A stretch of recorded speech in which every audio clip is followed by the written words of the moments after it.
Guys welcome to my ছুটি মুটি driver blog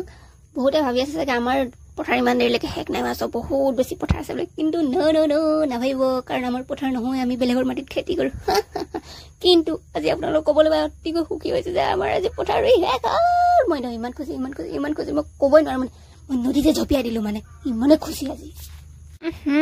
हमारा एक्शन देख के आप लोगों को लगा होगा कि हमको हाथों आता है लेकिन नहीं हमको हाथों नहीं आता है हम तो ऐसे ही जोपिया रहा है खुशी के खाते हम तो पागल ही हो जाएंगे हमारा खेती खत्म हो गया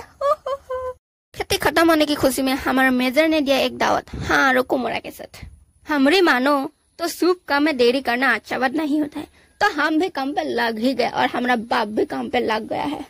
काम खत्म करने के बाद हम सोचे थोड़ा बैठे लेकिन ससुरा इतना हाय आ रहा था हमको सोने के लिए विवश कर दिया लेकिन हम सो भी नहीं पाई क्योंकि ये सब काउड़ी में सब आ गया ना ऐसा हल्ला कर रहा है कि जैसे काउड़ी बाह में जू ही लगा दिया जी कि लगे भाई एसाज खाई दिलो और खোৱাৰ পিছত মই আজ্ঞা কৰো সো আজিলৈ ইমানতে জয় অসম।